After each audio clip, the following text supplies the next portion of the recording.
Bonjour, bonjour à tous et à toutes au Mexique. Bonne soirée ou bonne journée si vous êtes en Amérique. Bonjour à la France. C'est un grand plaisir d'être ici avec vous aujourd'hui dans l'ouverture de cette série de webinaires de grandes inventions qui ont fait le monde.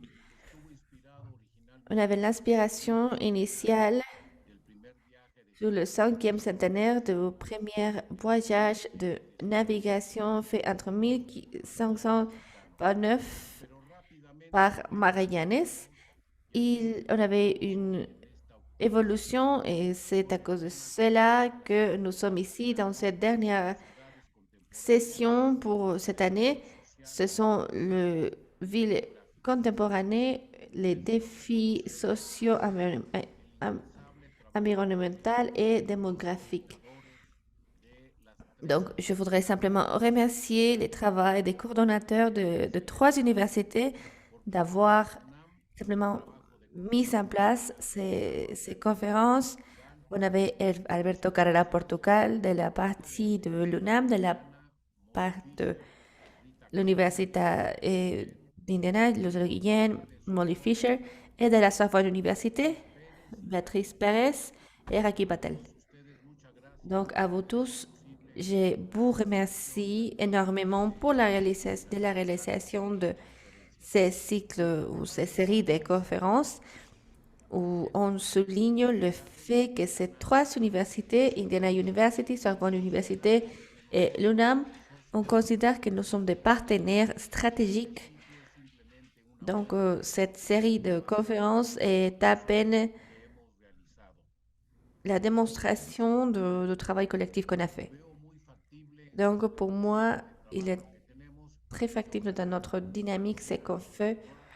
Et j'espère qu'on peut continuer dans ce siècle, dans l'année 2022. Je suis certain qu'on a beaucoup de connaissances et sujets d'intérêt pour partager avec les publics. Donc, les sujets sont très intéressants. Peut-être on aura des autres sujets, des autres conférences pour l'année prochaine. J'espère qu'on continue avec cette série des conférences. Donc, je voudrais vous remercier à toutes et à tous, à l'audience. Moi, je sais qu'on aurait une très bonne séance sur les villes contemporaines. Et merci à tous et à toutes. Donc, je voudrais maintenant passer la parole à Monsieur Adrien Duvuc.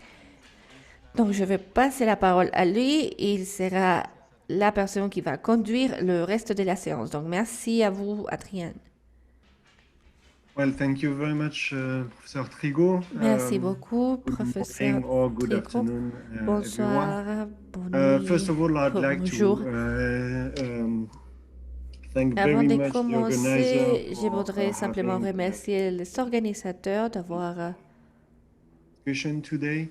As a member of Sorbonne University, it's such an honor to be être avec moderating nous. this Donc, session comme today. représentant de And as l'Université a de la Sorbonne, geographer, of moi, course, je me sens that's vraiment so très content. exciting. Pour moi, comme So géographe, un expert en géographie, dedicated to the contemporary pour moi, cities. c'est très Of important course, this topic is huge. adresser aujourd'hui, d'aborder les sujets des villes Also contemporaines topics related et des to autres it. sujets. So that's why, by Donc, à definition, cause de cela, contemporary cities to be investigated definitely donc, il y a imply beaucoup de villes qu'il cross-disciplinary faut dialogue. And that's mettre precisely sous what we'll have today, thanks to une espèce our three panelists d'enquête. Donc, that I'm merci aux really membres du, delighted to introduce now. So first is aux membres qu'on a ici au Erikson panel. Weiss. Donc, He's maintenant, an American historian working on a on Monsieur Sandweiss qui est un sorry, docteur en histoire. working on the urban qui American travaille landscape, spécifiquement its sur la history, its situation américaine, evolution, and its l'évolution de preservation. l'histoire, la And is préservation, working la on that conservation. Il travaille topics as dans well ces as an sujets-là academic and as a professional. et d'une Our façon très second professionnelle. speaker is Dr. Elizabeth La Grinan deuxième Browning. est Elizabeth Grenan She's an Browning. American historian Elle est as une well, historienne focusing américaine on aussi environmental, spécialisée dans intellectual, l'histoire urban, and environnementale, cultural history, l'histoire more intellectuelle, urbaine et particularly culturelle. focusing on environmental Elle se justice, centre and spécifiquement sur la justice she's a de member of l'environnement. the Environmental Resilience Institute Elle est aussi le from membre du Indiana University. So these first two Environmental Resilience Institute from Indiana University de will have l'Université a d'Indiana. presentation Donc, on aura une dedicated présentation dédiée migration à la to migration US cities from frontiers to middle towns. et aussi aux And our frontières. last speaker will Et le be dernier membre du Bournazu Marcou. She is a Greek panel est architect and urbanist Chia responsible Burnaso for Marco. several Il est un programs in urban architecte. planning in the UNAM. Il She travaille à has l'UNAM. been conducting research on Elle a socio-spatial transformation, urban aussi policing, travaillé sur les or real politiques estate. urbaines And she will be et presenting a elle paper sera on intra-urban aussi migrations and new geographies of dans les inequity in the migrations contemporary urbaines. city. So thank you very much Donc, to them merci à tous for having et à this toutes presentation today. They'll have de nous offrir 25 ces minutes présentations presentation aujourd'hui. each. Vous aurez Afterwards, we'll have sometimes vos 25 votre minutes présentation. Après to cela, on have a aura 5 minutes conversation and Q&A à la with the conversation et audience. peut-être So here again, thank on you very much. continuera. The floor is yours. Donc, on vous passe la parole.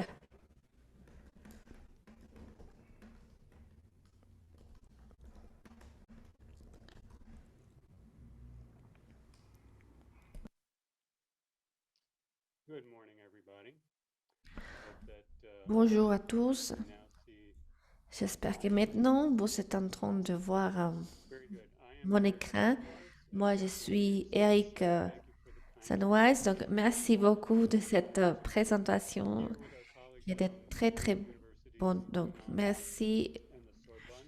à l'UNAM et à la Sorbonne. What are two On parlera spécifiquement de quels sont les défis et les grandes innovations qui ont fait le monde.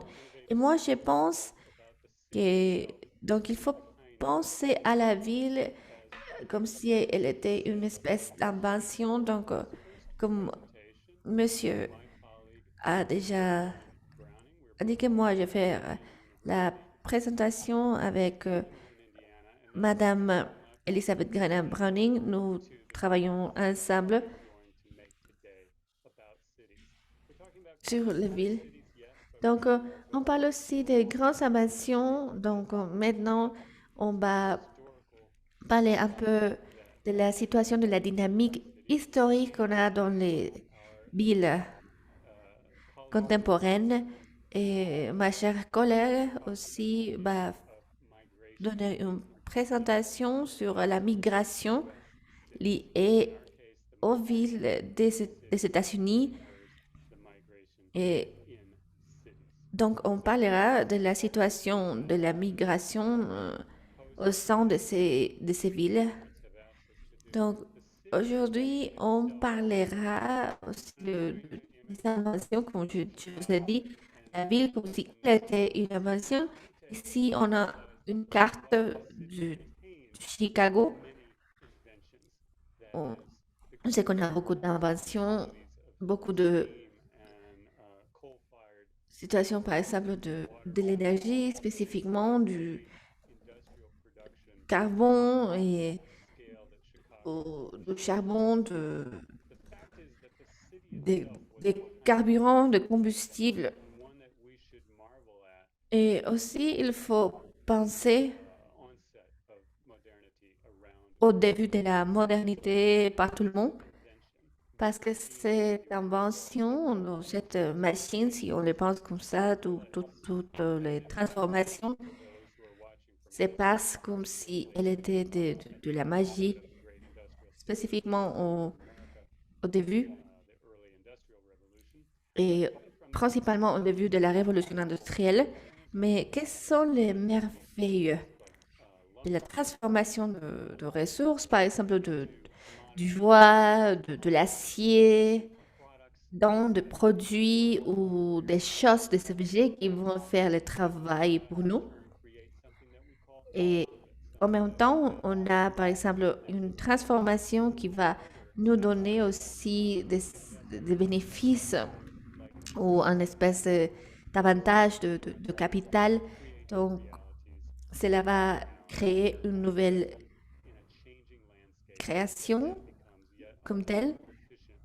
Et on aura par exemple une machine plus efficace, une invention plus efficace pour changer le monde.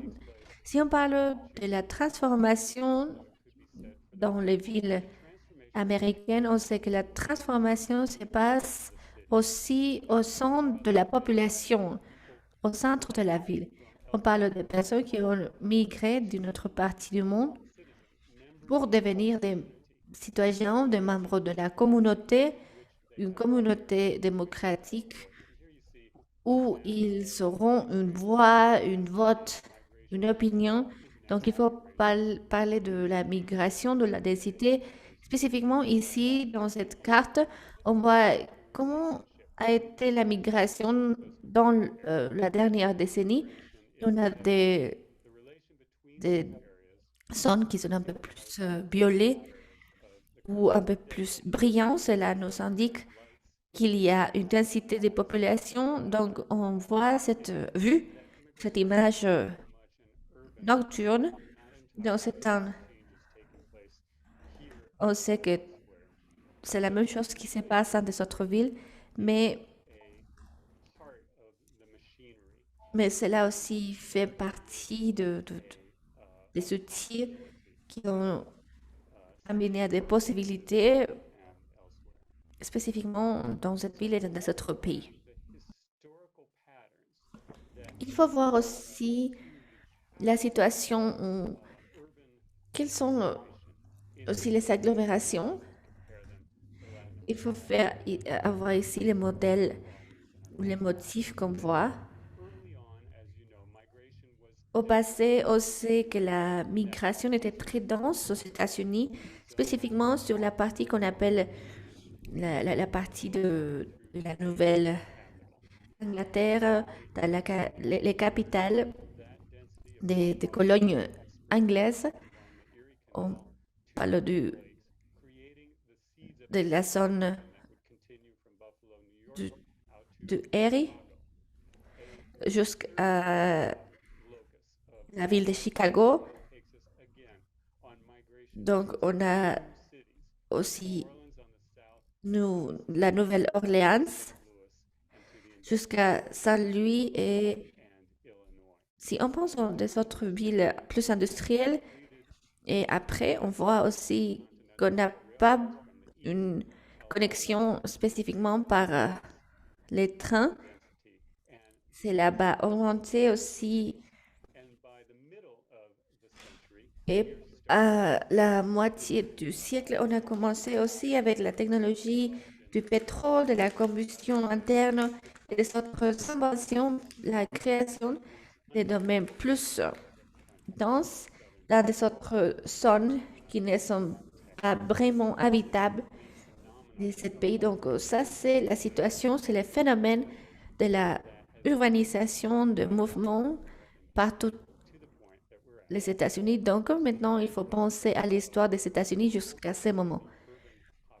Donc il faut penser à la division de la population rurale et urbaine.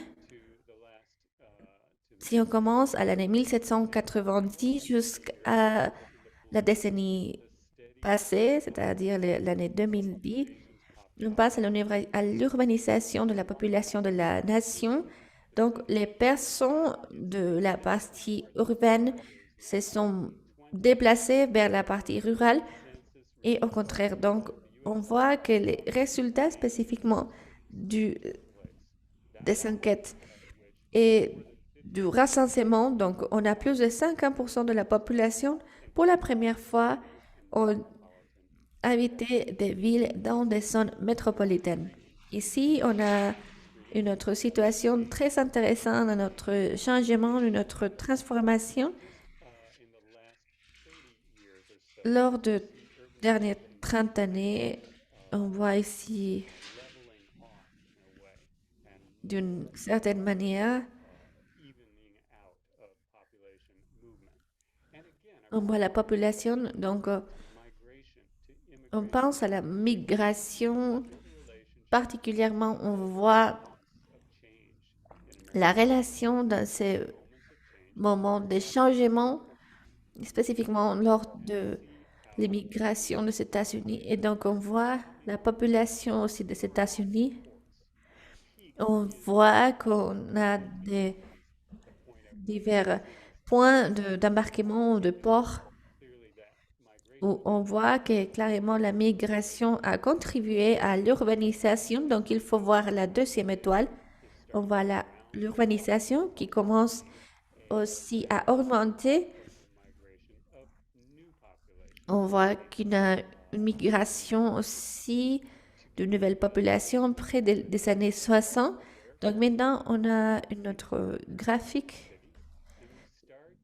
Donc on commence par l'année 1830 à 1870. On voit une prévalence d'une migration de tout le monde, de tous les pays.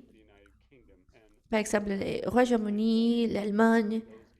Et après, cela nous a amené à avoir des immigrants de l'Italie, de la Russie, de l'Europe de l'Est et après des ports de l'Amérique latine. On voit ici qu'est-ce qui se passe entre ces deux barres rouges. On a vu aussi comment est-ce que les politiques des États-Unis ont vraiment influencé sur cela. Ici, sur la première barre, c'était la loi où on a restricté aussi l'immigration qui provenait, les personnes, la population qui provenait des autres pays.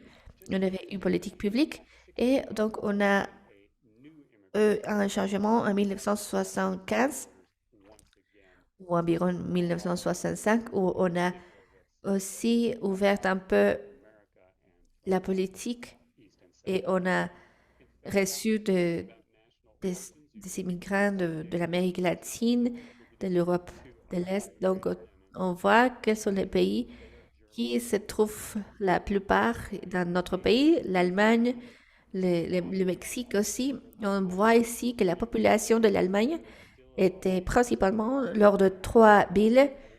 Maintenant, on sait qu'ils sont nés comme des Allemands à New York, Chicago, comme on voit dans ces étoiles bleues. Et quelles sont les villes qui restent les plus grandes ici dans l'année 2020? Sont dans la Californie, Arizona et Texas. Donc, on voit une dominance spécifiquement. C'est une nouvelle forme de urbanisation, de migration. On a aussi des ondes de migration, d'urbanisation. Et la plus importante a été la migration afro-américaine. On voit dans cette carte la population à l'année 1870. On voit les zones un peu plus noires.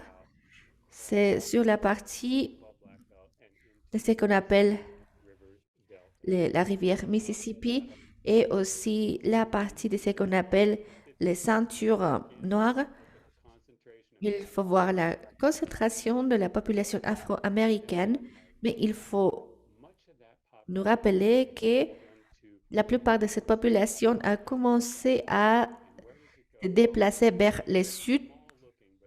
Donc on voit aussi cette partie-là qui est très très petites mais très importantes. Ce sont des zones urbaines, Philadelphia, Los Angeles, Oakland, San Francisco.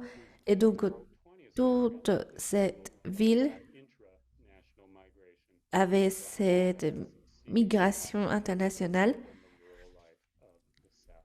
Et donc, ils ont We think more simplement laissé la vie urbaine.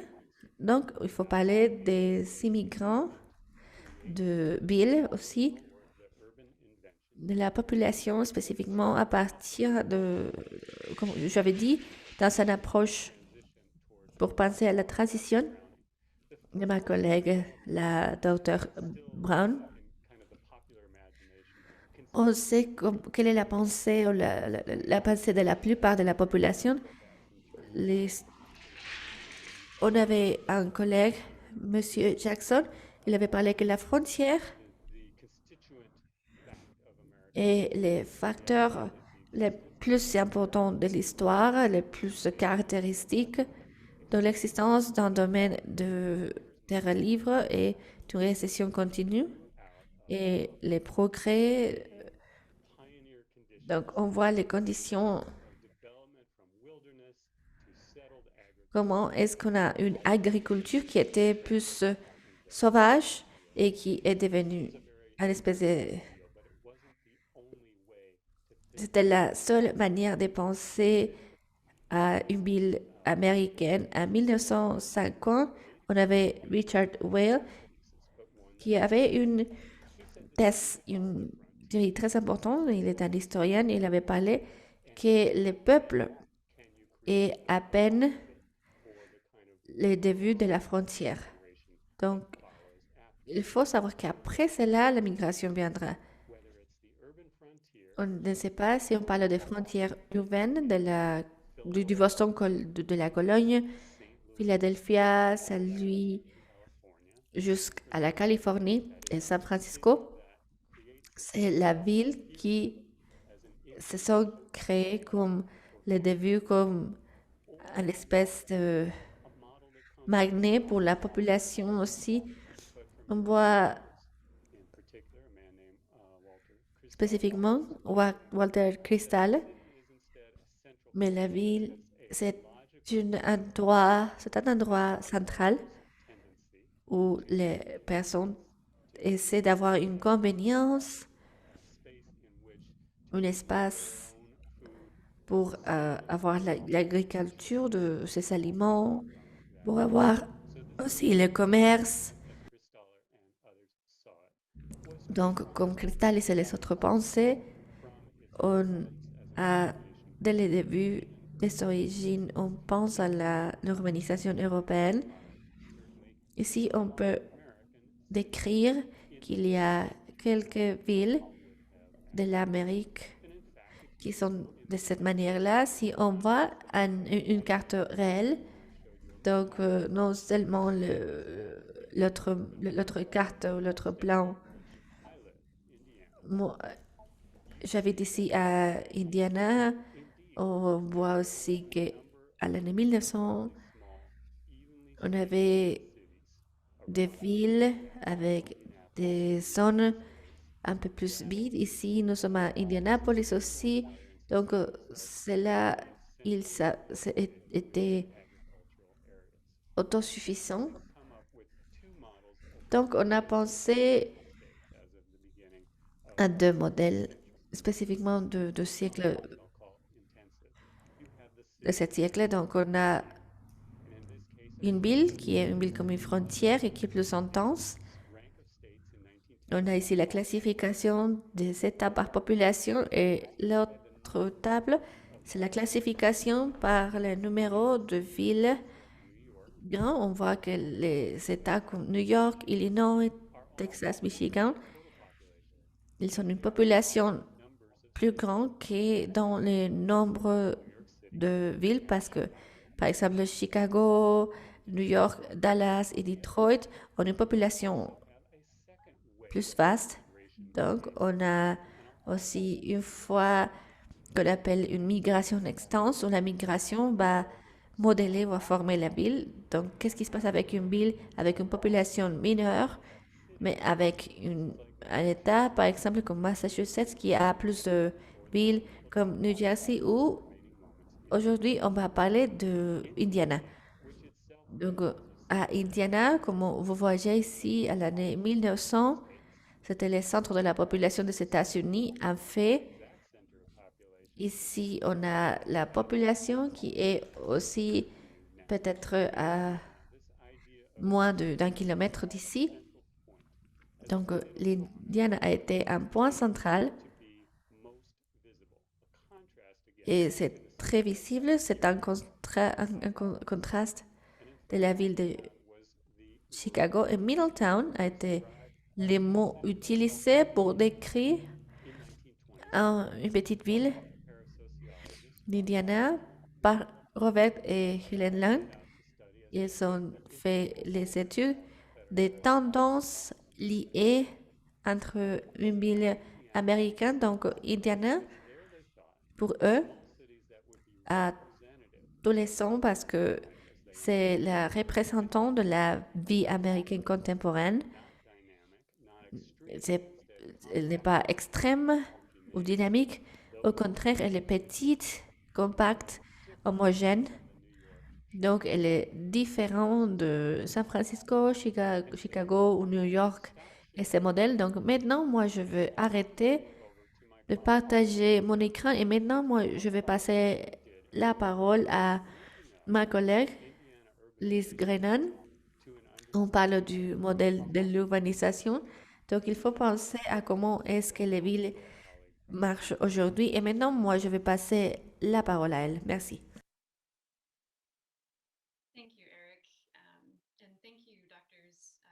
Merci, Eric et Tricot et Duvux par les présentations. Maintenant, je vais continuer parce que je trouve que notre collègue a partagé des points très intéressants par rapport à ce qu'on parle.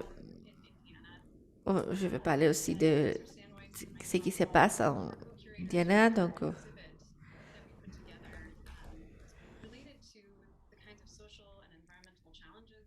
il faut parler des défis aussi spécifiques en Indiana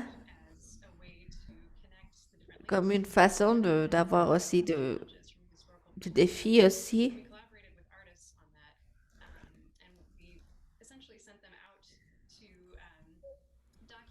Donc, il faut documenter un peu plus ce qu'on a vu et quels sont les environnements qu'on a. Donc, maintenant, je ne vais pas vraiment parler de cela. Moi, je voudrais commencer en disant comment est-ce que les trains comme une invention a changé les industries qui ont été la base de ce type de croissance en Indiana, comme le professeur a déjà partagé avec nous. Donc, Indiana était le centre des trains et aussi en même temps que Chicago.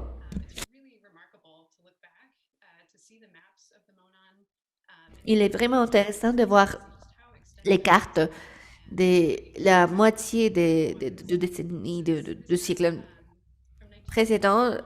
Si on commence à voir l'année 1904 et 1954, ce sont les lignes. Ce qu'on appelle, on avait plus de 600 milles. Et sur la carte de droite, on a notre rapport. Si on parle du mono, est un peu petit si on fait la comparaison de notre système et lignes de train. Simplement, on parle de ces trains au chemin de fer. Donc, il faut penser, et on sait qu'on a plus l'opération du monon, mais les monon restent en Indiana. C'est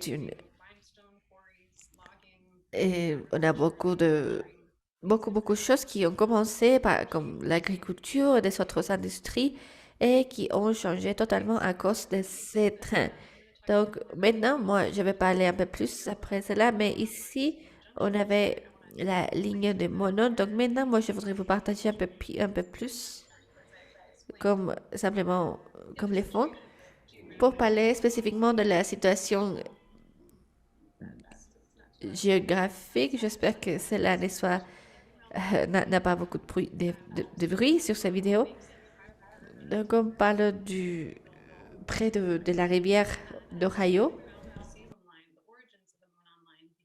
On a l'origine de ces trains où tout a commencé. Donc, la partie du sud d'Indiana, à cause de la météorologie, il n'y a pas vraiment beaucoup d'agriculture. Donc, maintenant, moi, je voudrais vous montrer la partie de Cordeau. On a ici les services de train. Donc, nous sommes dans cette petite ville Monon qui est près du chemin de ce train. Donc, c'est une partie culturelle d'Indiana. On voit aussi la production agricole dans ces parties-là.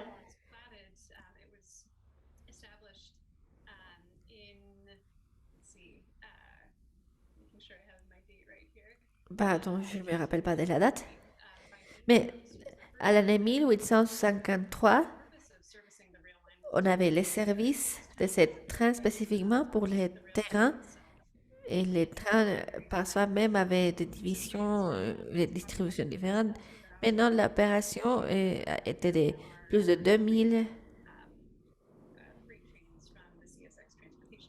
lieux. Mais à la fin aussi, si on voyage un peu plus vers le nord, on a Michigan ici, presque. On savait que originalement, au début, on avait Michigan comme partie du chemin, donc c'était pas de service à cause de la location commerciale. Et dans ce moment-là, les personnes qui appuyaient l'utilisation du train avaient dit que ce train était plus compétitif que les trains de Chicago parce qu'on avait plus de transport. Et donc, Chicago avait une population qui avait vraiment, et qui était énorme, qui avait plus de population, qui était plus dense. Et afin de savoir maintenant qu'est-ce que nous sommes en train de voir, on voit cette carte de l'année 1897. Et à côté, on a une petite photographe pour voir comment est-ce que la ville a changé. Maintenant, on a la ville de Michigan à 1869. Et à droite, on voit la ville. Donc, on sait que vraiment, la vue a changé et les systèmes sociologiques, économiques, le paysage, tout a changé. Et maintenant, l'environnement a changé. On a aussi fait l'extrait des ressources naturelles. Et Chicago est une part très importante aussi de l'histoire des lignes de train. Aussi, on voit ici Indiana à partir de l'histoire de Monon. Monon avait aussi atteint Chicago à l'année 1883. Mais avant cela, à 1840, c'était la première fois qu'on avait atteint Chicago. Mais ici, on voit, c'est une pub sur le Chicago, Burlington and Quincy qui est le train. Donc, on avait beaucoup de ressources vers l'ouest, vers l'est. Donc, c'était un des centres commerciaux, comme je vous avais dit. Mais aussi, on avait l'utilisation de trains pour des passagers. C'est un réseau. Maintenant, je ne sais pas si maintenant, mais au passé, on avait des services vers le Canada et le Mexique aussi. Maintenant, je vais vous montrer aussi une carte des États-Unis. Il faut penser à ce que Monsieur Sandweiss a déjà partagé avec vous. Moi, j'adore vraiment lire les expériences de voyageurs qui utilisent les trains et qui arrivent à Chicago. Quelles sont les impressions, quelle est l'opinion et la vie des voyageurs et comment est-ce que cela marche. Donc, on voit la métropole, Chicago, et donc cela aussi nous amène à penser à comment est-ce que les trains vont libérer les États-Unis et comment est-ce qu'on aura un volume plus vaste avec des autres distances. Donc, on sait qu'on a besoin d'une concentration aussi des capitales privées. Donc, les trains avaient aussi l'intention d'avoir plus de capital. Et donc, cela est à niveau macro. Et comment est-ce que la vie urbaine marchait? Et si maintenant on commence à penser à l'expérience, on peut penser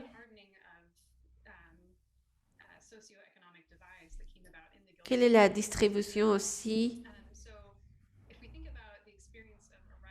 l'expérience aussi, d'être comme une expérience aussi pour savoir. Donc tout le monde a aussi et maintenant c'est comme voit et ce sont ces photographes ici on a les Chicago News. Cela ne représente la même expérience pour tous qui sont ici. C'est Harry et Rosalie Selfridge.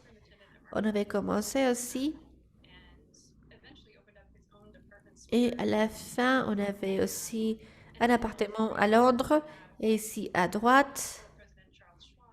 Donc, on a le président et au président de l'année 1925, on a fait la capture des images qu'on a vues aussi de ces stations de train et les gares de train. Et aussi, on voit aussi Chicago Daily News. On voit un niveau extrême. C'est un niveau aussi pour voir qu'est-ce qui se passe avec la situation. Les personnes vraiment travaillaient beaucoup pour simplement récupérer d'une certaine manière les matériaux qui restaient à côté du chemin du train. Donc, on avait beaucoup d'expériences liées au train. On voit la mobilité, la migration, les capitales, les commerces et les affaires. Maintenant, moi je vais parler de c'est une présentation qu'on a. C'est une espèce d'exposition par rapport au train afin de simplement avoir un lien entre les divers paysages d'Indiana pour avoir une meilleure compréhension de paysages, des écosystèmes, des communautés à partir du temps, de l'espace. Simplement, on avait essayé de voir cette idée ou cette éthique géologique qui n'a été vraiment adoptée par les géologistes, mais on sait que l'activité humaine a été aussi à partir de l'environnement. On avait vu de changements dans les systèmes. Donc, on voit tout ça. On a les collaborateurs, on a trois artistes. On travaille avec Richard Koenig, Betsy Stevan et Maria Whiteman. Et moi, j'aimerais partager leur travail aussi. L'exposition a commencé à Bloomington, à la galerie. On a aussi un petit tour qui est en ligne aussi. Et cela a continué près de l'Indiana. Donc, on a des questions. Parce que pour penser à quelle est la vie ou la ligne de vie d'Indiana, quels sont les trains ou comment est-ce que les personnes ont une espèce de déplacement ou transport de biens. Ce sont les questions qu'on a spécifiquement pour le changement.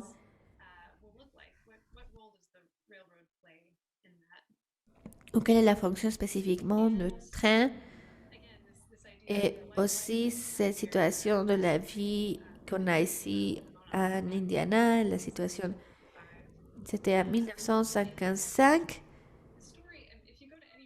Et donc, si on voit les États-Unis, on a aussi les développements économiques et c'est dans des histoires très importantes et il faut voir aussi quels sont les types de développement aussi.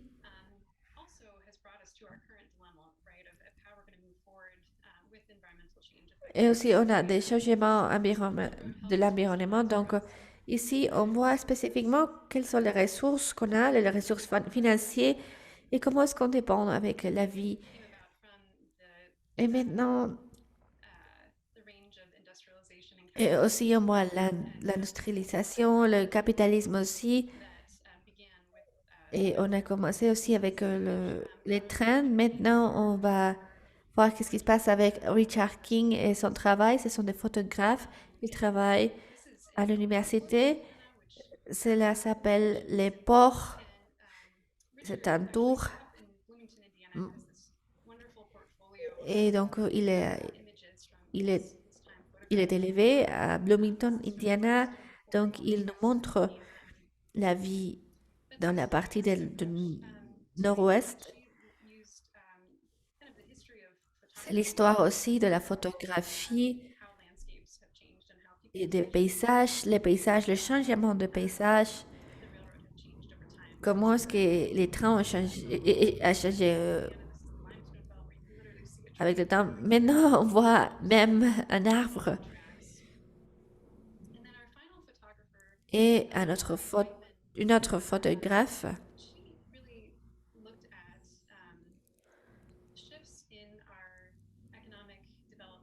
on voit aussi les développements, on voit l'agriculture et la production aussi.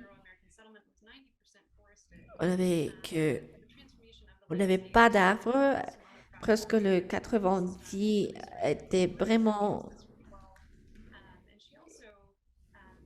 déboissé et maintenant on voit des images, par exemple, on voit aussi sur les chemins de fer de train anciens, donc on voit quels étaient les changements aussi. Et maintenant, moi, je voudrais conclure en vous disant pourquoi est-ce que l'histoire est importante. Moi, je suis très, très contente de vous parler un peu plus de cela. Donc, le changement climatique, la recherche aussi est très important. L'investissement de l'infrastructure et la loi c'était la loi des investissements et du travail pour l'infrastructure. Et comment est-ce qu'on a les moyens pour avoir un environnement plus viable? Et aussi, il faut penser à comment est-ce que les trains vont s'adapter à ça. Et si on avait aussi ce qu'on appelle la IUPUI, qui c'est la faculté de santé publique de l'Université d'Indiana. On avait ici les trains de Monon aussi. On voit que on a 83 années, 83,5 à Minneapolis. Et si on voyage un peu vers le sud, on voit ici la capitale et cela nous amène à un peu plus d'années. Donc, on peut voir ici des inégalités par tout ce qu'on fait maintenant. Et donc, moi, je serai ici si vous avez des questions. Et merci de vos questions et de votre temps. Well, thank you. Thank you very much. Merci, merci beaucoup, For this Eric, presentation. à cause de cette présentation. Timing of it, I don't know if you had some rehearsals for that, but the timing is just perfect. Donc, je pense que c'était It was a fascinating example of how donc c'était fascinant perspective de perspective can place a qu'on a spécifiquement aspect in les aspects aussi. understand a little bit more the multiple relationships Quelles sont les relations spécifiquement, les rapports de la migration national and urban. internationale, urbaine? So Donc, I suggest that we move directly to il faut aussi penser directement presentation à la deuxième présentation, Manazu Marco, and after comme Marco, et après, on aura times to discuss maybe to un combine peu plus de temps pour simplement avoir une combinaison de la présentation aussi pour partager un peu plus in common et aussi pour so partager les autres présentations. Donc, merci à Tisha, Eric, Elisabeth, merci beaucoup. thank you. Muchas gracias. Merci beaucoup. Bonjour Buenas tardes a Europa. en Amérique, bonsoir Un saludo desde la ciudad de en Europe. Donc, je vous embrasse de la ville de Mexico. C'est un grand honneur d'être ici avec les collègues de l'Université Universidad de Sorbonne, ese espacio. d'Indiana et l'Université de Sorbonne. Cet espace, l'audience aussi.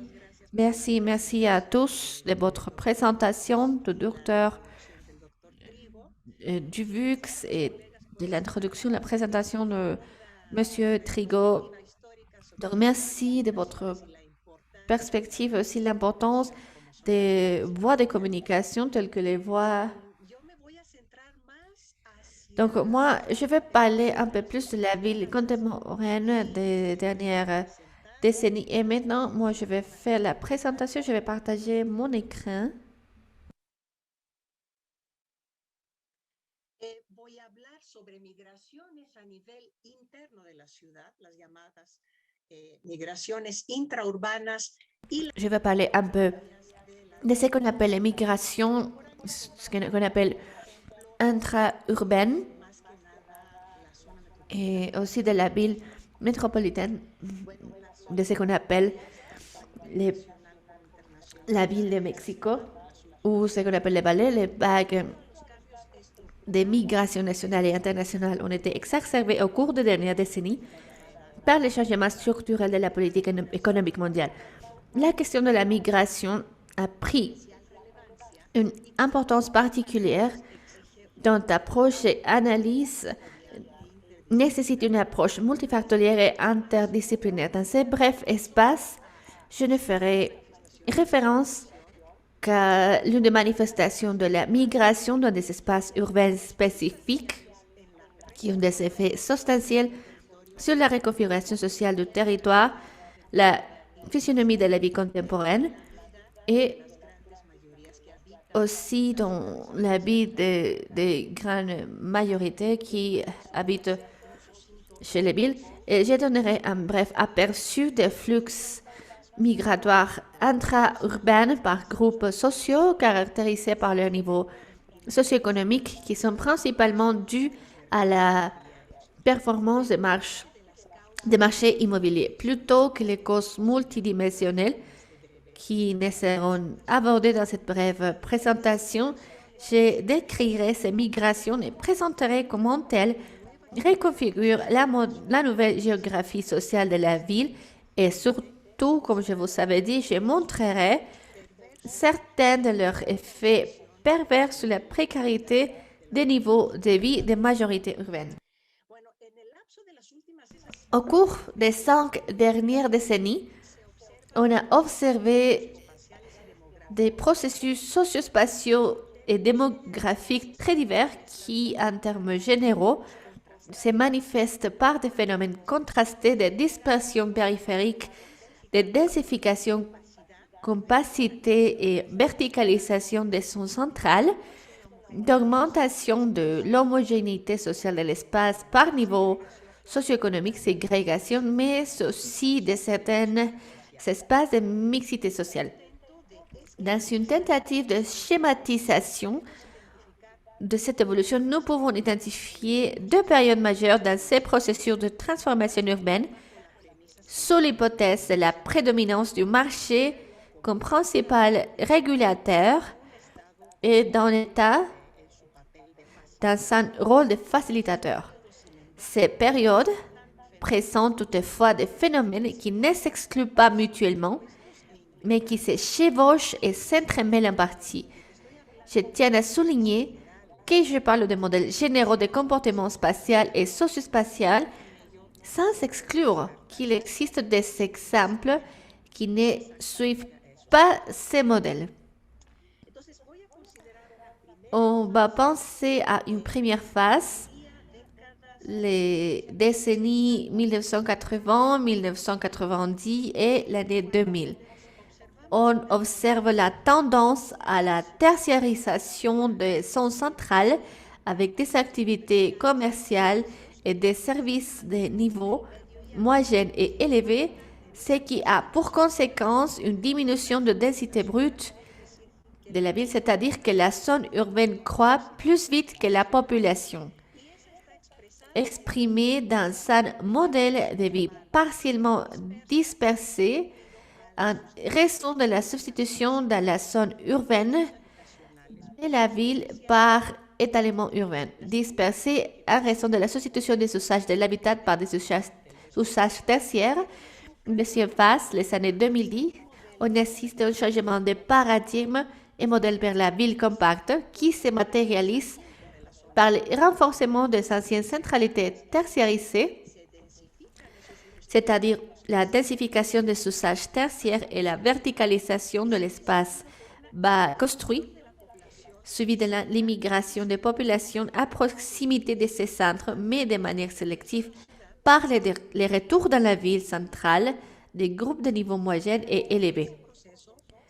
En même temps, les groupes à faible revenu sont expulsés du centre-ville vers les zones périphériques, ce qui accroît son homogénéité sociale.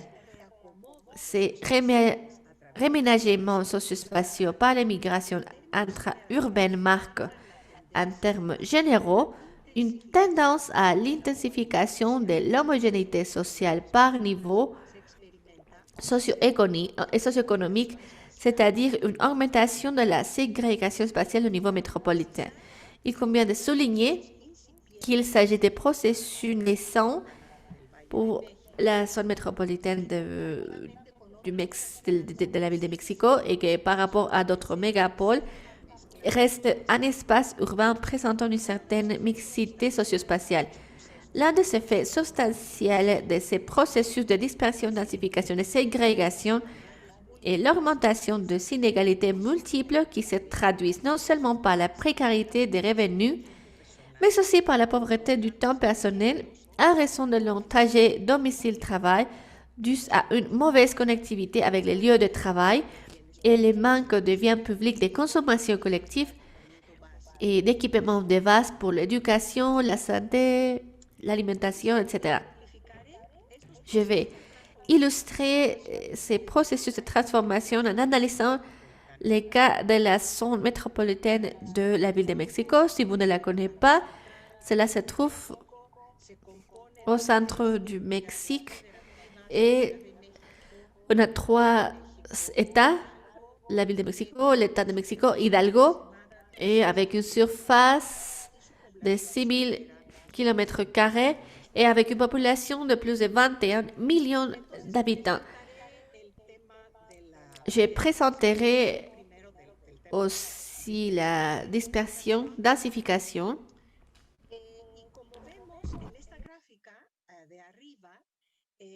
Donc, dans ces graphiques, on voit les comportements cycliques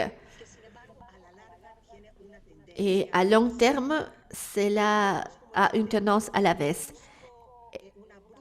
On voit une forte baisse de la densité qui commence en 1980 à l'année 2000 et cela représente la première phase de la tertiarisation des zones centrales et aussi le déplacement de la population vers la banlieue. Aussi, on voit à partir de l'année 2000, on voit un changement. Et cette tendance est également visible avec les données qu'on a ici. À gauche, dans les décennies de 1990 à 2000, on voit moins de population, un dépeuplement, on dirait. des zones centrales, on voit les étoiles bleues. Et pour les décennies suivantes, on voit ces deux peuplements qui se déplacent vers les zones environnantes, les étoiles rouges vers le nord. Dans ces images, on peut voir les différentes formes de cet étalement urbain. À gauche, on voit une communauté fermée, c'est une espèce de quartier à Whisky Lucan avec un très haut niveau socio-économique et à l'entrée, cela souligne et nous rappelle son exclusivité, sa supériorité par rapport à l'espace extérieur. Bienvenue ici à Bosque Real au premier monde. Et d'un autre côté, on a ces situations, ces processus de dispersion avec une origine informelle qui ont un contraste extrême avec cette périphérie exclusive avec ses habitants à revenus élevés. D'autre part, ces processus de diversion peuvent être accompagnés par des tendances de consolidation et d'homogénéisation de la périphérie précaire parce qu'on n'a pas de viande ou des équipements basiques. On voit aussi les différences ici à gauche. C'est une production de maisons, c'est une production formelle par des entreprises privées, telles qu'on voit ici, sont des milliards de logements et on voit le contraste avec ces autres développements périphériques, mais qui ont une autoconstruction.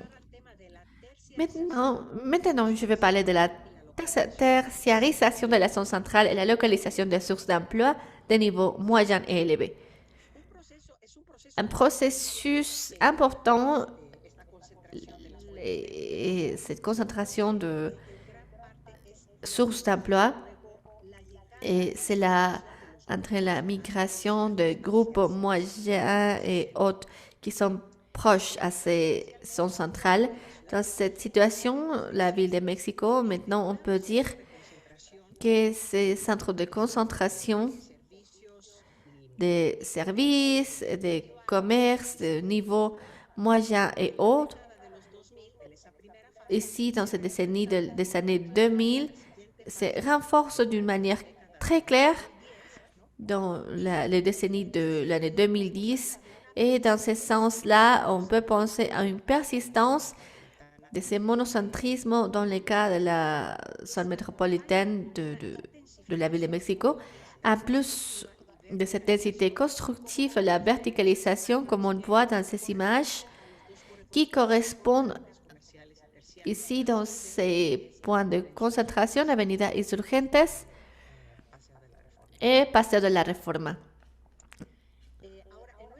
Dans notre cas, ce développement et ce renforcement du centre tertiaire a été l'élément déclencheur qui a attiré le développement de logements de niveau moyen et élevé à proximité des centres et qui a produit une tendance vers une ville compacte, même si d'une manière un peu plus qui était au début. Donc maintenant, je vais parler de l'homogénéité sociale de l'espace et l'augmentation de la ségrégation par niveau socio-économique.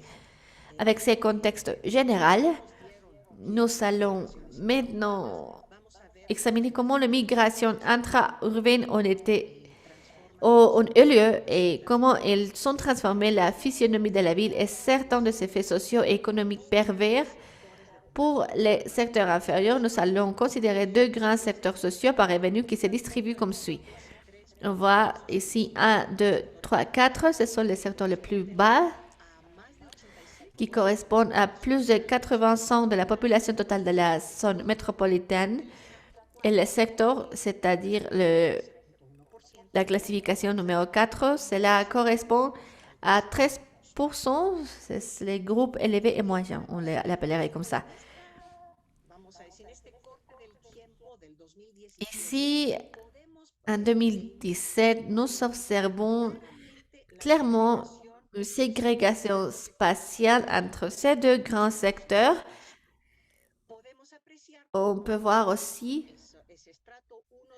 comment c'est niveau 1, 2 et 3, groupe 1 et 2 et 3, 90% et plus des 70% se situent en dehors de ce qu'on appelle le centre tertiaire ou croissant, comme la Lune. C'est les centres tertiaires ou la Lune croissante. Donc, c'est les premiers groupes de plus de 85% de la population qui se trouve en dehors du centre tertiaire. Et plus de 85, mais 75% se trouvent près ou au centre tertiaire. Si on fait l'analyse de la tendance historique de 1990 à 2015 concernant l'augmentation du pourcentage de la population âgée à niveau d'éducation plus élevé, une variable fortement corrélée aux revenus, la carte montre clairement comment ces centres privilégiés s'est renforcé au fil du temps avec des migrations continues, sélectives d'individus de niveau moyen et élevé qui impliquent une augmentation de la séparation spatiale des groupes sociaux. C'est que l'on appelle la ségrégation ou les privilégiés à proximité du centre et ou ce qu'on appelle les secteurs populaires dans les périphéries. Comme nous le verrons, ces mouvements migratoires intra-urbains s'accompagnent de processus de requalification de certaines zones centrales détériorées par des investissements en infrastructures, services et bâtiments et provoquent des processus de déplacement ou d'expulsion des groupes à faible revenu. Nous allons nous concentrer maintenant sur ces phénomènes appelés gentrification qui se traduit simplement par une immigration vers les zones centrales des groupes élevés et une immigration vers la périphérie des groupes faibles et qu'on a aussi des investissements sur l'infrastructure, le service. Il faut voir l'impact sur la qualité de vie des secteurs pauvres. Néanmoins, il faut aussi dire que dans ce processus de substitution des groupes sociaux dans l'espace, il existe différentes phases. Au début, on peut voir la temporalité de la coexistence entre les groupes élevés et faibles. Nous prendrons le cas de la ville de Mexico comme exemple pour mesurer et visualiser le phénomène de la gentrification. On a développé un indice basé sur les données du recensement. Les unités nous marquent le changement socio-spatio-économique de ces unités en rouge. Donc, il faut souligner que ces changements se manifestent au-delà de la moyenne. Ce sont des changements atypiques. On voit ici la zone jeune, on voit une agglomération des zones rouges gentrifiées et d'une manière, on voit que cela a une corrélation à notre centre tertiaire et aussi, on a aussi des exemples emblématiques. Donc, les zones marquées en rouge dans la périphérie correspondent à notre type de processus. Maintenant, on ne les traitera pas à ces stades. En analysant les comportements du marché du logement à moyen et haut revenu, nous constatons un déplacement du centre de gravité des offres de l'Ouest en 2000 vers ces centres tertiaires et comment est le centre de gravité. Comment est-ce que cela se déplace vers ces centres tertiaires? Et en plus, on a cette hypothèse que les usages tertiaires ont attiré le développement des logements dans cette zone centrale. D'autre part, nous observons la coïncidence en grande partie de la localisation des offres de logements et des unités identifiées comme faisant l'objet d'une gentrification, ce qui suggère à son tour la substitution des groupes à faible revenu par d'autres agents en plus grand pouvoir d'achat. Un autre phénomène pertinent qui déclenche le processus de gentrification et modifie la physionomie de la ville est la désindustrialisation de certaines zones centrales qui correspondent à la zone marquée sur la carte par les cercles jaunes. Ce sont des unités gentrifiées. On voit un changement très clair dans le paysage industriel vers le développement d'autres niveaux avec une verticalisation de niveau haut ou très haut avec des services exclusifs concentrés dans cette zone industrialisée. Qu'est-ce qui se passe avec ce secteur qui est le secteur majoritaire aussi et qui est déplacé vers la périphérie? Donc, on va voir aussi, premièrement, ce qui reste sur place. Comme je vous avais dit, c'était la première étape de la gentrification et qui cohabitent pendant une période avec les groupes de nouveaux arrivant dans le revenu plus élevé et ceux qui se déplacent vers la périphérie.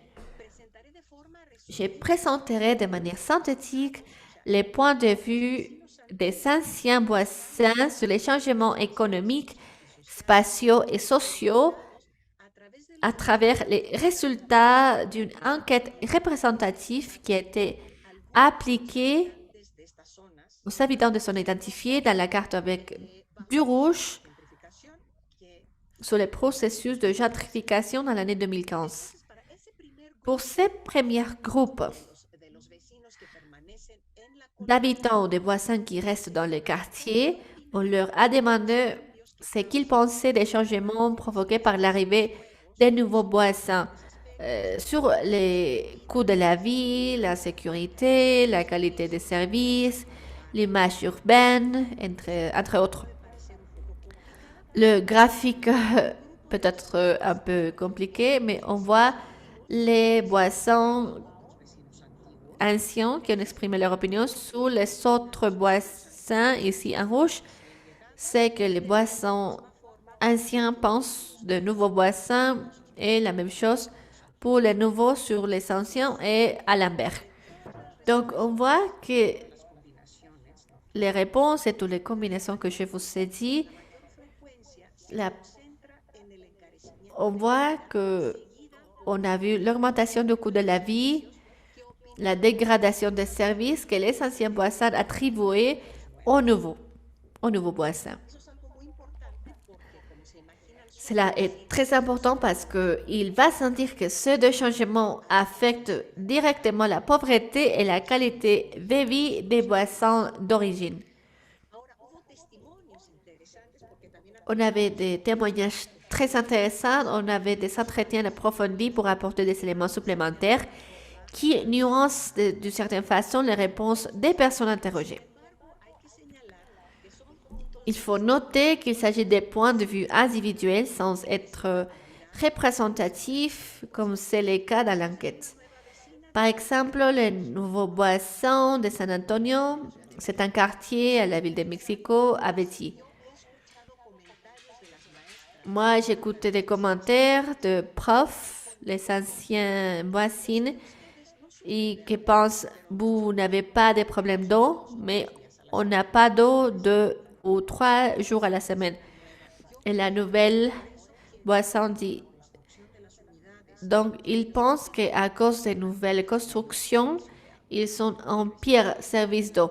Et par rapport à une vie plus chère, un voisin avait dit, un voisin ancien, on voit beaucoup de restos, non de cuisine économique, c'est un autre profil, aussi des coiffures, magasins de vélos, cafés, et on a de nouveaux organiques et le nouveau commerce qui n'est pas pour tous, qui est trop cher, qui est hors de la portée ou de ce qu'on peut payer.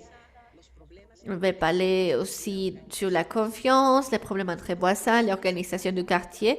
Et donc, on voit dans cette graphique, et on voit que la confiance entre les anciens voisins, ils sont en 96%.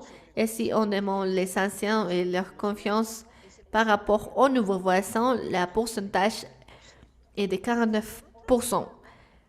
D'autre part, en comparant les réponses des voisins anciens vivant dans des zones gentrifiées, à niveau léger, moyen et avancé, on voit clairement comment est-ce que la présence ou l'identification de problèmes entre voisins est identifiée.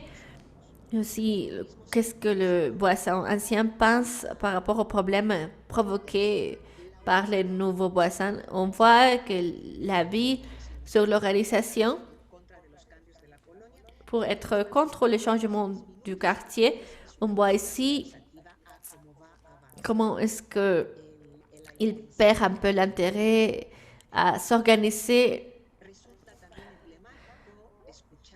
Donc, il est emblématique aussi de voir les témoignages d'un nouveau voisin qui dit « Cela peu m'importe, moi je paye ici, moi je dépensais tout ce que moi je vraiment recueilli par toute ma vie, donc je dois faire ce que je dois faire. » C'est ça le système. Ce sont les expressions, comment s'expriment les voisins, même si on a un autre niveau d'acquisition. On a le deuxième groupe. Ce sont les effets pour les habitants qui, bon, à la périphérie, comme on n'avait pas les voisins, on avait des autres opinions indirectes et on avait leur demandé s'ils savaient dans notre voisin qui a été simplement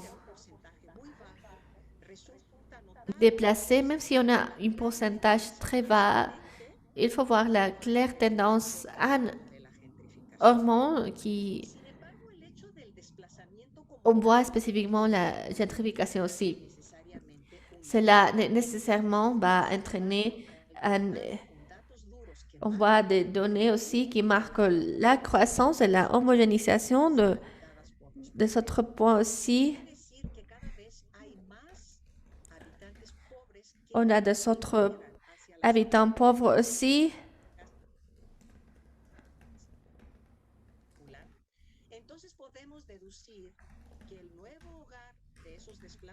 Donc le nouveau,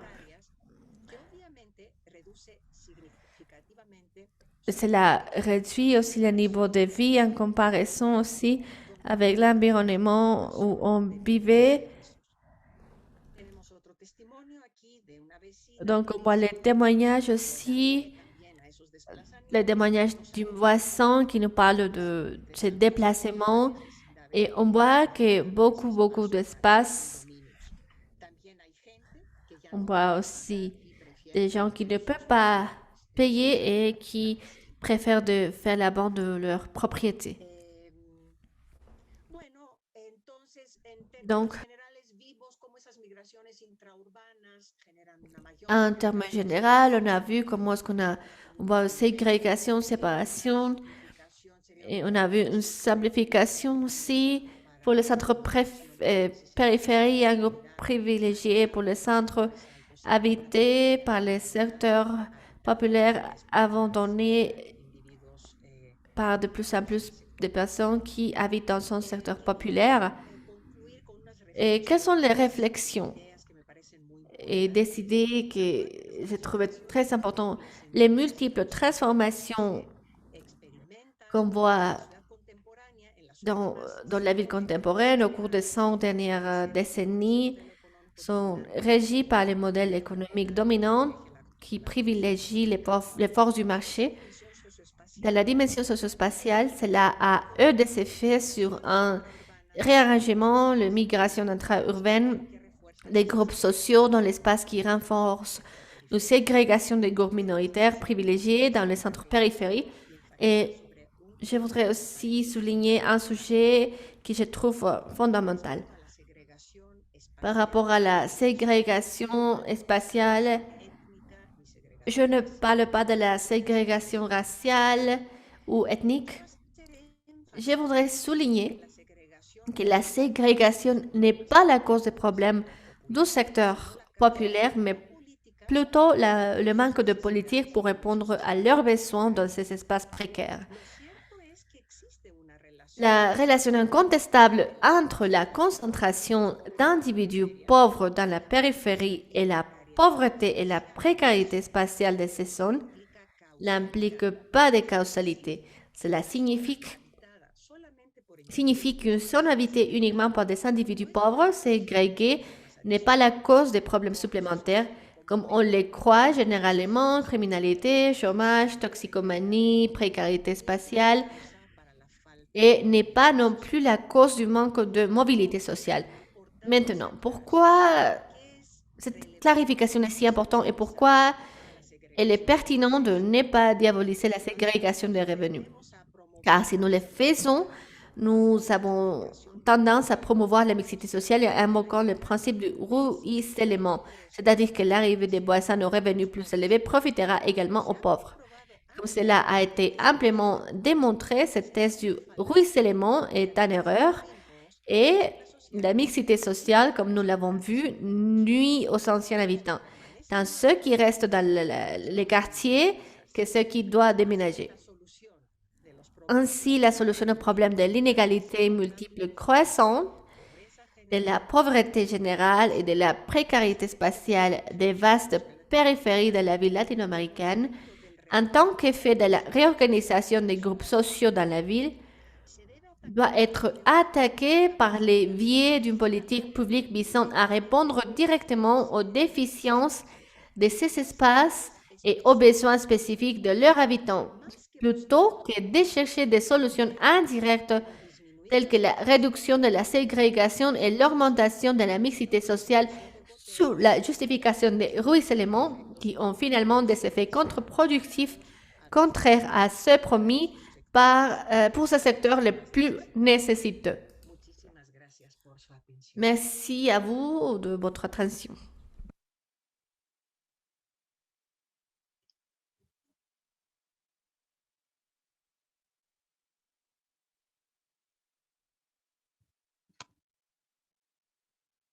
Well, thank you very much, Merci beaucoup. Fascinating. We hear again a presentation. C'est fascinant cette I think that we have présentation. Maintenant, je pense que maybe more half an hour to have a on a discussion based on peut-être 30 minutes pour parler un peu plus de la présentation. Donc, merci à nos membres du panel. their presentations. And now Maintenant, we were to check if there are some questions raised. je ne sais pas si on a des questions maintenant ou s'il y a, je ne sais pas si on a ou si on n'a pas. Donc, Of course.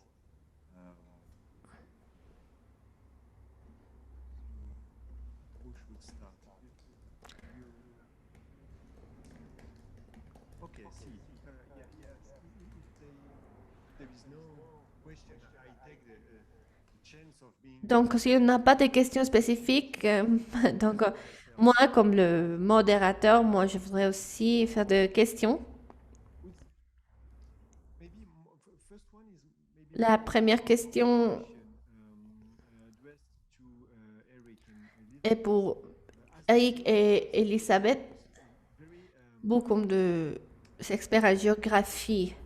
struck by the variety of the material you used in your presentation and especially Moi, j'étais vraiment surpris de votre présentation et moi, je sais que vous utilisez des échelles spécifiques qu'on prend en compte. On utilise aussi des processus à une grande échelle.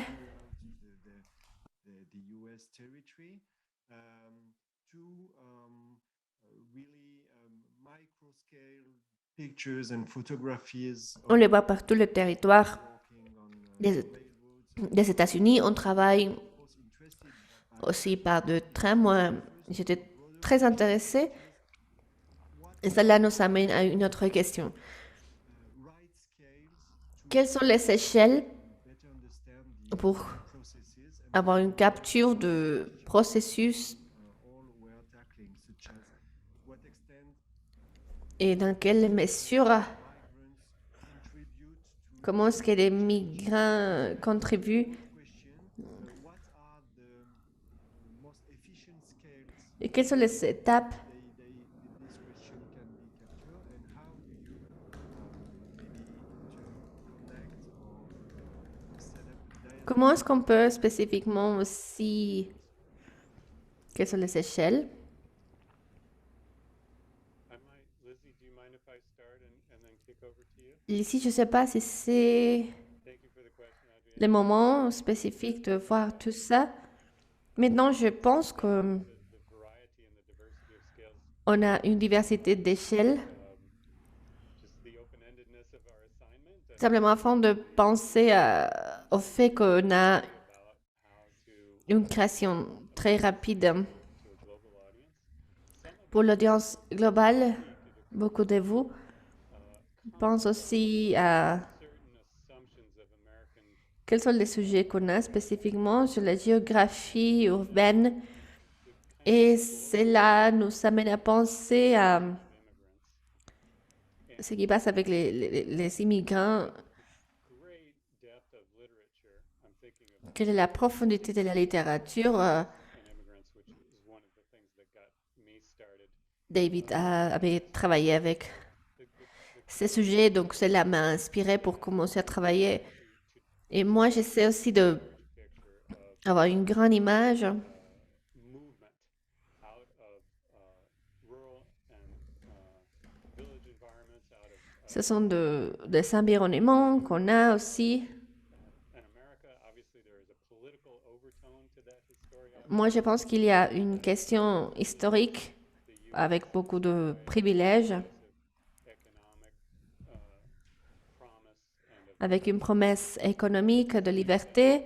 Et d'une certaine façon, c'est là my system, both as an American and aussi moi comme Américain et comme académique des États-Unis par rapport aux villes des États-Unis. discussion Pour commencer une conversation the global audience. It seems avec une audience globale, pour moi, il me semble important de penser waves of movement that take au son de one part of the globe, grands mouvements, des déplacements. really vast country, Si on pense que les États-Unis est un pays énorme, très vaste, et avec la migration aussi, kick over to Lizzie for et je ne sais pas si Lucie voudrait répondre aussi à cette question, mais si on pense dans une échelle plus petite qui nous a captivés lorsqu'on a commencé aussi, de la même manière qu'elle l'a décrit, her sense of why it's still important il faut penser pourquoi est-ce qu'il reste important de parler au micro-niveau de cet échange qu'on a et je ne sais pas, Lucie, si vous avez un autre commentaire. Oui, merci, Eric. Lorsqu'on a fait l'organisation de cette exposition historique, un des objectifs était que l'audience, principalement, in a new way because I think we get ingrained in how we engage with the landscape, how we see it. So trying to find a way to both connect donc, il faut trouver so kind of that macro comment est-ce que les réseaux travaillent. Donc, aussi, moi, je voudrais savoir quelle est l'expérience. so that was a real challenge and I think we Donc, ça, c'est le défi qu'on a. worked with to be able to Donc, il faut aussi savoir comment est-ce que pour domains and to give a sense of both urban and rural kind of in one space, condensing that for people. I think that was very impactful for the audience. And donc pour l'audience. my research, I've researched extensively Donc, aussi, on a une recherche aussi, spécifiquement, ce qu'on pense. as a historian, the question of sources is always very difficult, and so I researched a lot in the Whole House settlement. Donc, on a aussi un point très important aussi. Trying to read between the lines and find Donc, il faut un peu plus comprendre la situation qui se trouve entre lignes. lower income, new arrivals to the city and Donc, il faut penser aussi this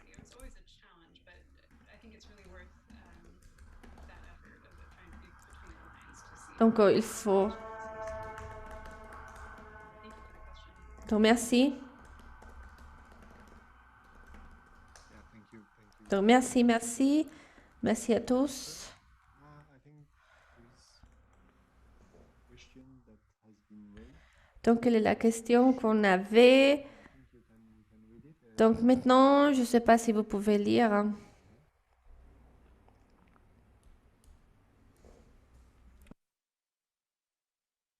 Yes, I can start by commenting and then pass. Oui, aussi, You know, it's one of the je slides. voudrais savoir aussi, Maybe I can pull this up here. This might be a challenge. donc c'est un défi. Monon is the Donc ici, à l'UNAM, the crossroads here of the Monon on Railroad. voit aussi qu'est-ce qui se passe spécifiquement. Meaning Il faut penser à l'autonomie, comment est-ce qu'on referring to the waterways in the area, but parle spécifiquement de pick this up and ran la sonde et quelle a été l'influence de trains, de chemins de train. Okay, so you can see the imagery here as they were kind of Donc c'est l'image. 1940s, the evolution of the new. Donc aussi ce qui est lié à l'évolution du train. This was just really striking for me in terms of. I wanted to picture this in the exhibit because I think it really speaks to how indigenous imagery and Quelles sont les images aussi. appropriated in this commercial way, and this wasn't unique to the Monon Railroad. Aussi, il faut penser aussi au sujet, bon, aussi de train aussi. This Monon Et à Monon aussi, on a les logos de Monon et on voit la carte qui est d'une façon wanted to decenter the maps, mise sur ces petites pièces de textile. the conventional maps that we know On a des cartes, railroad to create these urban centers donc on a des centres urbains. native peoples that first went into this. Donc c'est la première fois qu'on l'a fait et maintenant, Back and see if Eric has any comments. je ne sais pas, Eric, si vous savez des autres commentaires. Simplement, je voudrais ajouter qu'on a une tradition américaine. other people and then honoring them or professing to do so. Peut-être on pourrait simplement aider les autres. On this call live in a state called Indiana. Si on pense aux personnes qui habitent en Indiana, on savait qu'on les appelait des Indiens lors des 40 années. Euro-American settlement, and then of course the names that those people left behind are still proudly shown on Donc il faut aussi voir quelles sont les limites. Et aussi, si on parle there are similar des autres points similaires aussi, in Mexico. This idea des autres situations, des autres circonstances qu'on voit, spécifiquement si on voit que or an honoring to a group that has been replaced and removed. il faut voir si par exemple un groupe a été remplacé par un autre et quelles sont les implications de cela, comme on voit à l'état.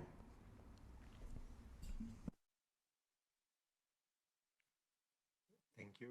I think, Letitia, you get a question from the audience. Merci. Je ne sais pas s'il y en a des autres questions de l'audience. I don't know if you're able to read it.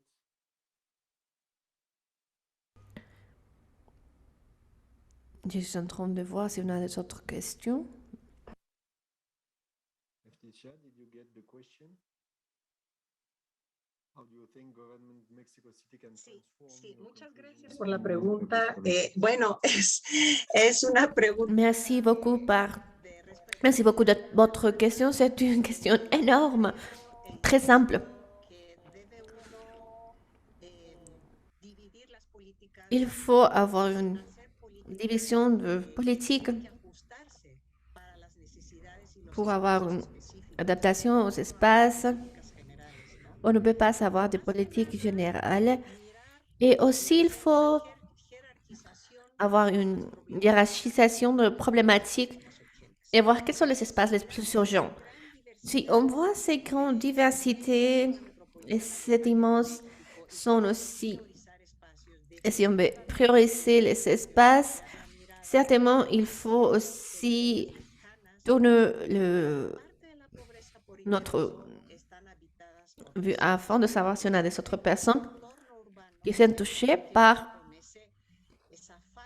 l'environnement urbain et pour ces manques de biens basiques et de ces services, en plus de ces manques de connectivité physique vers la ville, si les personnes qui habitent dans ces périphéries, font 3 heures pour arriver au travail et pour retourner à la maison, donc est-ce qu'il faut attendre? Cela a un impact, comme on sait, dans l'abandonnement de la maison, comme on avait parlé, les logements informels, les entreprises privées, simplement on commence à faire le développement. On a aussi des personnes qui habitent dans une situation de harcèlement. Donc cela est une espèce de circonstance qui n'est pas très bon. Donc c'est un autre sujet, même si on a des autres entités. Donc il faut considérer la zone métropolitaine et on ne peut pas faire la direction des politiques. Simplement la ville qui est une entité qui est totalement liée à l'État du Mexico et l'État d'Hidalgo. Donc je ne crois pas que je suis en train de vous donner une très bonne réponse, mais maintenant il est très très difficile de vous donner une bonne réponse dans ces recommandations, mais il faut commencer à voir et à prioriser les espaces parce qu'on sait que nous sommes dans une situation totalement précaire si on pense à la moyenne de la population. Thank you, teacher. Since I think there is no Merci. Je ne vois pas des autres questions, donc moi je voudrais simplement aussi inviter nos invités à partager un peu plus. Moi j'ai une question pour Eficia, une question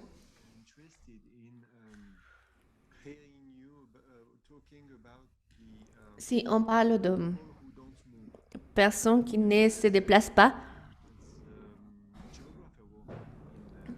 comme un expert en géographie qui travaille avec la migration aussi, on voit aussi comment est-ce qu'on tient en considération aussi cela. Donc moi, je vois aussi, cela veut dire que pour changer la mobilité, c'est qu'on pense, par exemple, c'est une bonne idée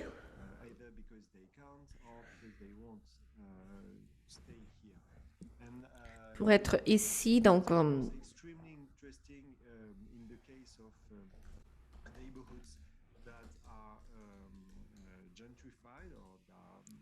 si on parle de la gentrification,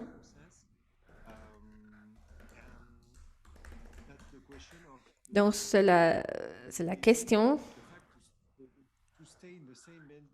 Donc, pour rester dans le même quartier, mais aussi les personnes qui restent ici, donc on pense à une autre façon, je ne sais pas, avoir une mobilité sociale ou spéciale. Cet exemple de maison aussi qui reste dans la même location spécifiquement, avec les caractéristiques aussi qu'on a de habitants qui changent. Et donc, on pense que on a des points très fascinants au moment de voir le changement de la population. Donc, je ne sais pas si vous avez un commentaire. Donc, il faut penser aux éléments qui contribuent. Qu'est-ce qui déclencher les déménagements ou le déplacement des gens. Je ne sais pas si vous avez des enquêtes, des entrevues. Je ne sais pas quel type de matériel, mais je ne sais pas si vous pouvez partager un peu plus quelle est la résistance des personnes de Boissin parce qu'ils n'ont pas un autre endroit pour se déplacer. Quels sont les principaux éléments qui vont déclencher qu'ils restent là, ne se déplacent pas?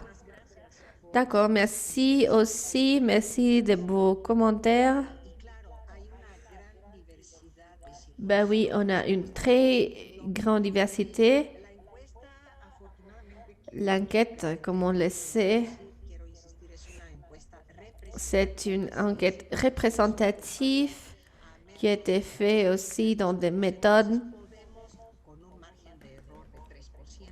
Entonces, Aussi, que las respuestas on peut penser que ce sont des réponses sont valides, non comme dans les cas des entrevues. Donc, población que, a pesar de los cambios on sait que en el lugar, même si on a des changements qui restent spécifiquement dans un revenu mineur, si on parle de la gentrification comme un processus qui commence et après on a une maturation jusqu'au moment d'atteindre les stades de gentrification avancée, on ne voit dans les stades de gentrification avancée une population qui reste là.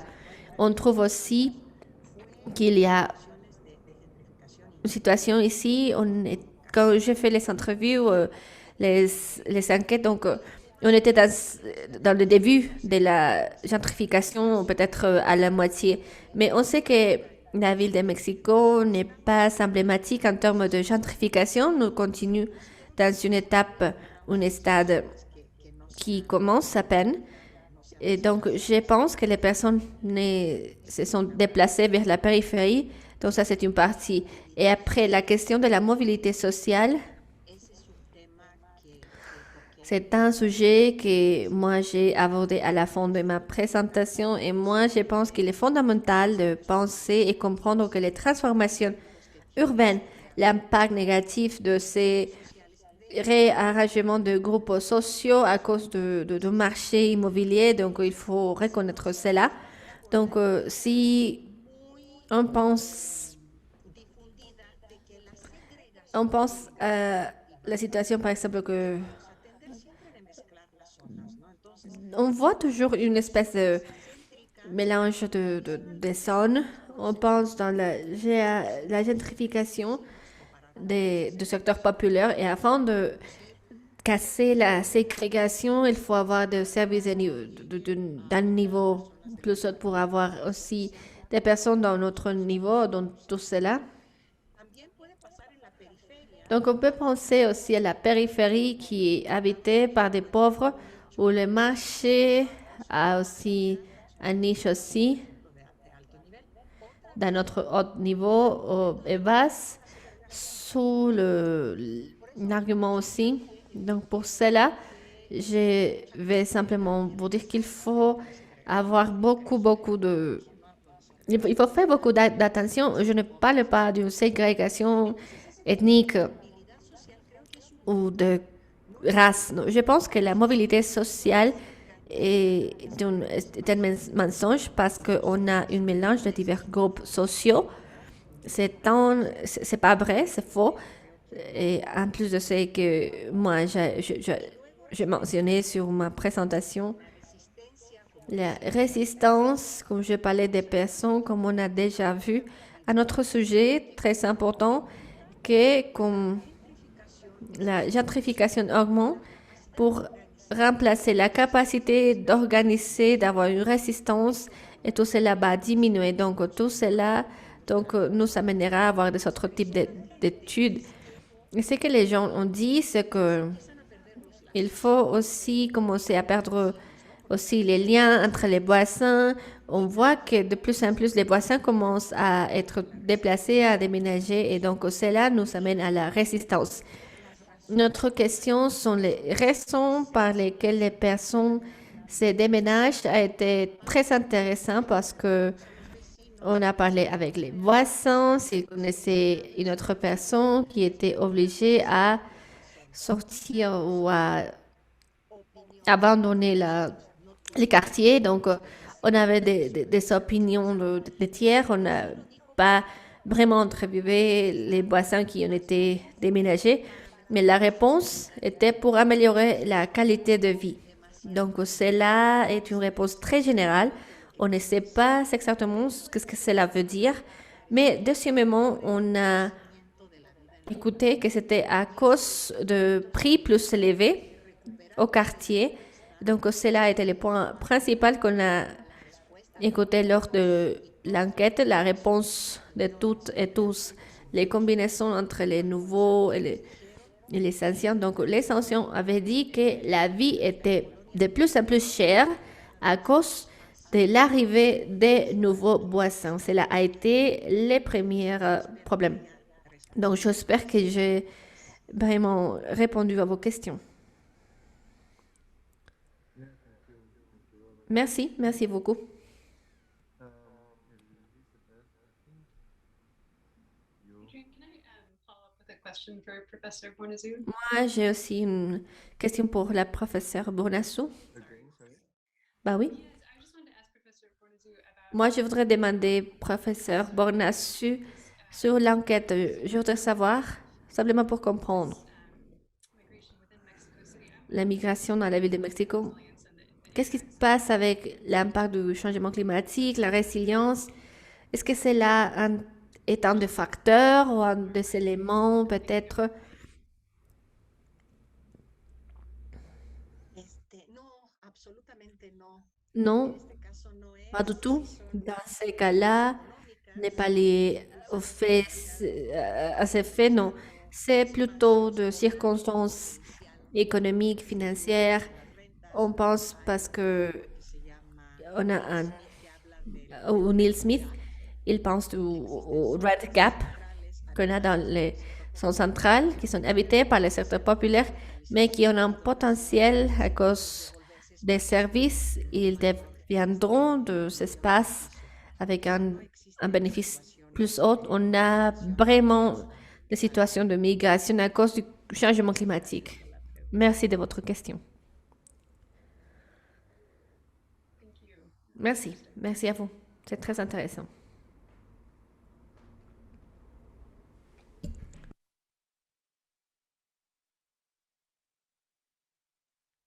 Elizabeth, did you get the question? How has the importance of rail communication evolved over time comparatively within the US? Quelle est l'importance de la communication des trains et comment est-ce que cela a évolué en comparaison avec les moyens des États-Unis? Donc, In the late 19th century, I think rail à la fin du siècle XIX, infrastructure and how on avait une infrastructure, around that. I think there was a high level of on avait un niveau US media then. très haut sur les moyens aussi. 20s, there's the rise of the automobile, increasing availability of the automobile in the United States. Aux États-Unis aussi. In some sense, kind Et je pense que d'une certaine façon aussi, on a une idée of in d'autonomie aussi aux États-Unis. wish. I think that's kind of interesting to track. Et pour moi, je pense que cela est très important. Et aussi, la dernière ligne était en 1960. Continuing decline in passenger On a continué aussi à voir une baisse. Et cela aussi nous amène à penser à l'infrastructure aussi. Honnêtement aussi, moi, je suis très fanatique de Amtrak. I'm just curious to see Peut-être vous le connaissez déjà, mais what role rail really is going to play, passenger rail. quelle sera la fonction de train spécifiquement pour avoir plus d'accessibilité aux États-Unis? It's going to be interesting to watch that. And Donc, je pense que cela serait très intéressant de voir. Et les trains, in US media these days than it has been for decades. donc on a des décennies où on continuera à voir tout de la même façon. Thank you, Elizabeth. Muchas gracias. Merci, merci. If there is no other question, D'accord, si on a Another one, d'autres questions, donc moi je n'en ai une. because it's more about Donc Elisabeth, but I trust Ctecia could add things to say about that. It's about donc moi je voudrais savoir perspective and quelle est votre perspective, le temps, la mémoire. play between migration and On pense à la migration, la résilience. maybe that's always very Et interesting to see bien sûr, il est très intéressant de voir migrations and la, urban f- growth. la migration, la croissance urbaine. Interesting to learn that these threshold of 50 Il est intéressant aussi de voir les 50% was crossed in the early de la situation urbaine I remember well. aux années 30. It's pretty much the same timing than France, for example. Donc en France aussi. This threshold has just been crossed. I think it was like in mid Donc je pense que c'était à urban.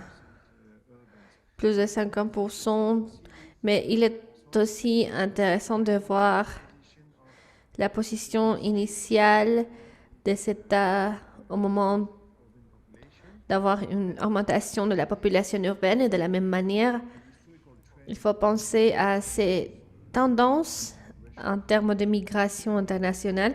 Et il est intéressant aussi de voir les pourcentages des migrants aussi, d'avoir 2,5 de la population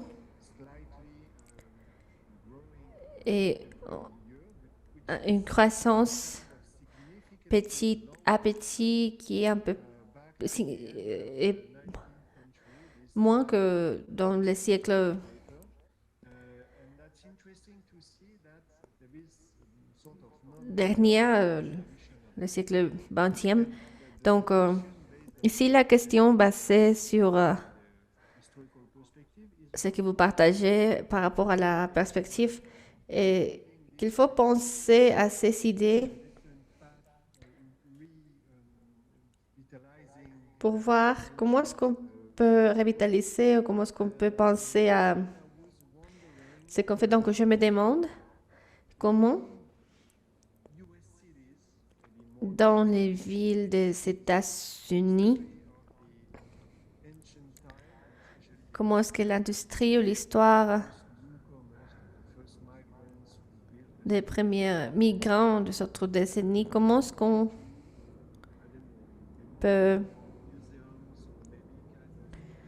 avoir une réappropriation aussi.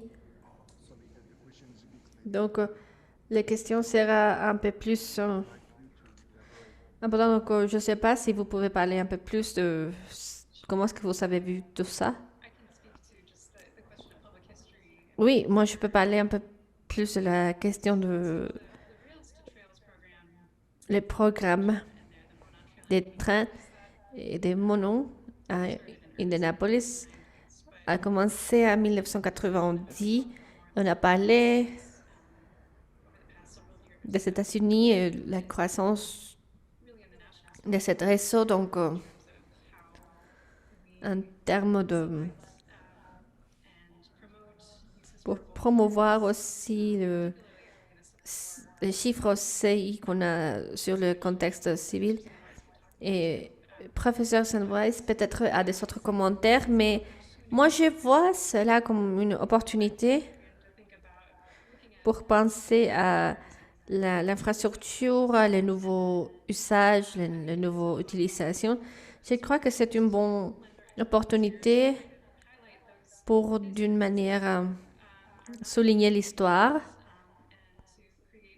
et pour créer un espace et pour essayer de comprendre aussi et aussi pour avoir quel est le plus important ici à Indiana pour aussi voir quel est le point important. Spécialement, il faut penser donc maintenant c'est une bonne opportunité pour savoir que les développements. Eric, je ne sais pas si vous savez des autres commentaires par rapport à l'histoire publique. Oui, il y a une question simplement pour ajouter et pour approfondir les commentaires de l'ici, si on parle de la commémoration de la vie urbaine, de la manière dans laquelle on comprend comment est-ce que les villes changent pour nous aider à comprendre les changements, simplement pour savoir comment est-ce que tout cela marche dans des villes américaines aussi. Donc, ou la commémoration aussi.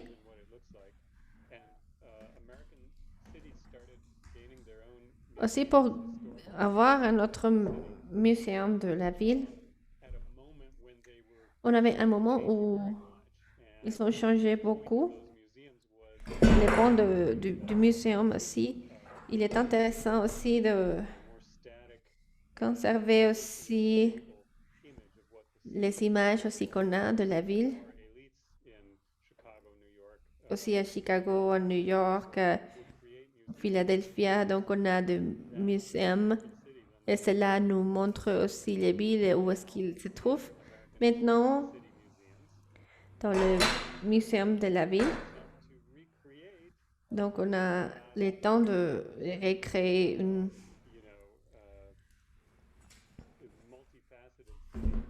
ville avec beaucoup de des côtés. Donc on pense au passé, mais la ville est disparue. On sait que les marchés au passé n'étaient pas très bons maintenant, mais vénérés comme un endroit d'interaction sociale. Cela nous amène aussi à penser au passé urbain. Cela peut être célébré aussi en un espace, mais cela ne décrit pas ce qui se passe dans une ville comme la ville de Mexico, peut-être à Indianapolis. Donc, il faut penser à la vie comme un phénomène de la révolution industrielle. On a des autres interactions, des opportunités. Donc, je pense que vous le savez plus que nous.